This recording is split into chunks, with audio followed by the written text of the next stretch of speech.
সবচেয়ে কনিষ্ঠ 2 মাসের বাচ্চাটাকেও ওরা হত্যা করছে তাজুল ইসলাম। এবং রংপুরে হিন্দু শিক্ষক গণপতি চক্রবর্তী সপরিবারে তার নিজ বাসস্থানে নৃশংসভাবে খুন হওয়ার পরবর্তী সময় পুলিশ যে একটা তদন্ত করছে এবং অতি দ্রুততার সাথে যে অপরাধীদের গ্রেফতার করছে সেটা নিয়ে অনেক সন্দেহের উদ্রেক হইতেছে।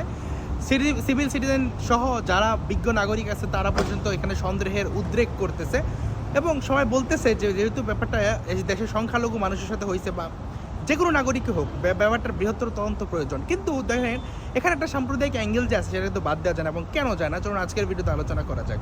আমি জানতে চাই 1987 সালে ব্রাহ্মণবাড়িয়ার নিদারাবাড়িতে শশাঙ্ক দেবনাথ নামের একজন হিন্দু ব্যক্তি নিখোঁজ হয়ে যান এবং তাকে পাওয়া যায় না। সবাই মনে করছে সে ভারতে চলে গেছে। হ্যাঁ, আপনি পয়েন্টগুলো নোট করবেন। 1989 সালে তারই পরিবারের তার স্ত্রী বীরজাবালা দেবী সহ তার 5 সন্তান এবং সবচেয়ে কনিষ্ঠ যে বাচ্চাটা ছিল সেটা 2 মাস বয়সী, সেও নিখোঁজ হয়ে যায় এবং সবাই বলা বলি শুরু করেছে হ্যাঁ ওরা তো মালাউন ভারতে চলে গেছে। এবং এর মধ্যে কিছু মানুষ আবার দাবি করা শুরু করে যে আরে আমরা তো সবাই আমাদের সবার কাছে এগুলো বেঁচে গেছে জায়গা জমি।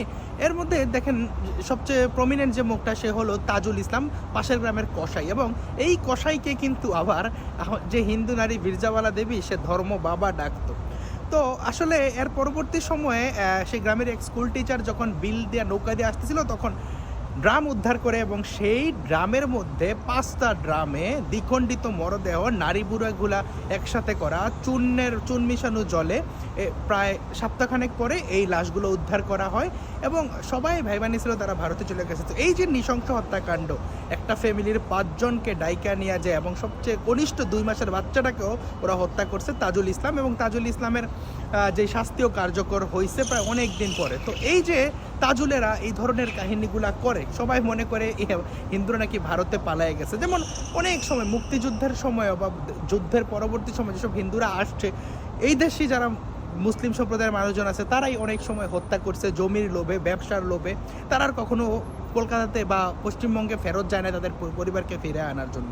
দেন আরেকটা ঘটনা বলি, ওটা তো বললাম 1987 ঘটনা। আপনি 2003 সালের নভেম্বর মাসে চট্টগ্রামের বাঁশখালীতে নয়নশীল অর্থাৎ নয়ন সাধু পরিবারের প্রায় 11 জনকে দোতলা মাটির ঘরের বাইরে তালা লাগাইয়া ঘুমন্ত অবস্থায় আগুন জ্বালাইয়া দেওয়া হয় এবং সেখানেও সেই এলাকার মেম্বার সহ সেখানে প্রায় 15 থেকে 16 জন মুসলিম সম্প্রদায়ের মানুষজন অভিযুক্ত এবং তাদের মামলা এখনও বিচারাধীন। চট্টগ্রামের বাঁশখালীর ঘটনা আজকে 20 বছর যাবৎ এটা বিচার এখনও হয় নাই।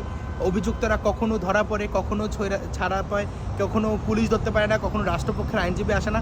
তো 2টা ঘটনায় দেখা গেল কি যে হিন্দু সম্প্রদায়ের জায়গা জমি দখলের জন্য কীভাবে নৃশংসভাবে সমগ্র পরিবারকেই ধ্বংস করে দেওয়া হয়েছে, তাদের প্রজন্ম ধ্বংস করে দেওয়া হয়েছে। তাইলে রংপুরের এই ঘটনাটায় কীভাবে আপনি সাম্প্রদায়িক অ্যাঙ্গেল ছাড়া ঘটনাটা তদন্ত করবেন যেখানে এত চাক্ষুষ প্রমাণ আছে এবং এই ঘটনাগুলো বাংলাদেশে বাস্তব। আমি Wikipedia link, news link comment বক্সে দিয়ে দেবো। আমি একটা কথা নিচের না, কোট আনকোট সব কিছু নিউজ থেকে বলা। যেই দেশে এমন নৃশংস ঘটনাগুলো বাংলাদেশের হিন্দু সম্প্রদায়ের মানুষজনের উপর ঘইটা আসতেছে সেটা আমরা ভিডিওতে উইথ প্রুফ বলতেছি। সুতরাং এই দেশে আপনি ধৈর্যই যখন বইলা দেন না বাংলাদেশে আবহমানকালের সবাই একসাথে, আবহমানকালে সবাই একসাথে আছে, কিন্তু এর মূল্য হিন্দুদেরকে কীভাবে চুকাইতে হয়েছে ওই জিনিসটাও আপনাদেরকে অবশ্যই স্বীকার করতে হবে। ধন্যবাদ সবাইকে। ভিডিও ভালো লাগলে লাইক, কমেন্ট, শেয়ার করে পাশে থাকতে পারেন।